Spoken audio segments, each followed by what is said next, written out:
Hi everyone, welcome back to the channel. Today we're checking out this stylish wallet I picked up from Amazon. Because who doesn't like a good deal, right?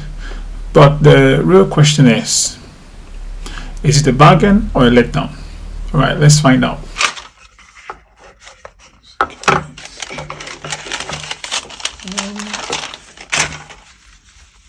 Looks nice. There's up here.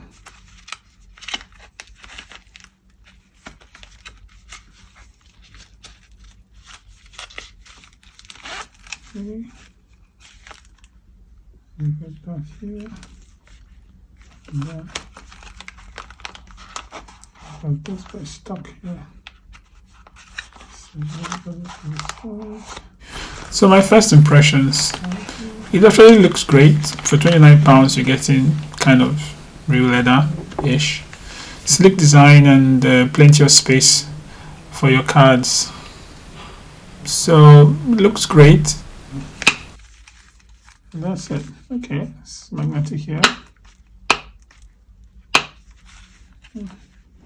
Okay, so I've loaded it up with some cards and put a few bits in and bobs and some cash in it, not much. But you see it's already bulking up and difficult to see. Then you can see up here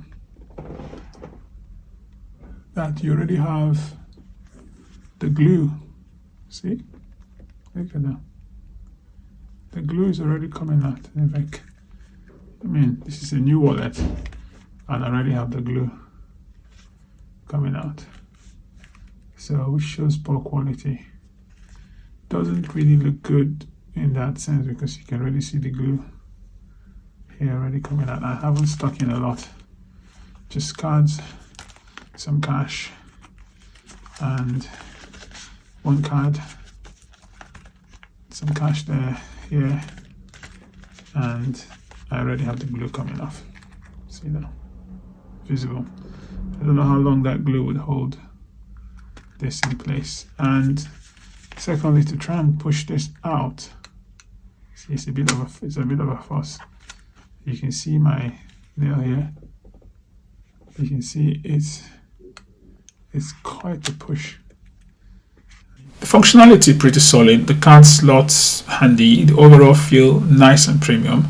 But the issue, some of the glue on the card holder, as you've seen already, is coming off. That's not exactly what you want when you're expecting quality, even at this price point. So what's the verdict? It's good quality wallet, and for the price it almost ticks all the boxes, but the glue issue, I'm not sure. Would I recommend it? Maybe, but don't expect perfection. If you have bought this wallet or something similar from Amazon, let me know your experience in the comments. Is this just bad luck or common sense? And of course, like, subscribe. Thank you for watching.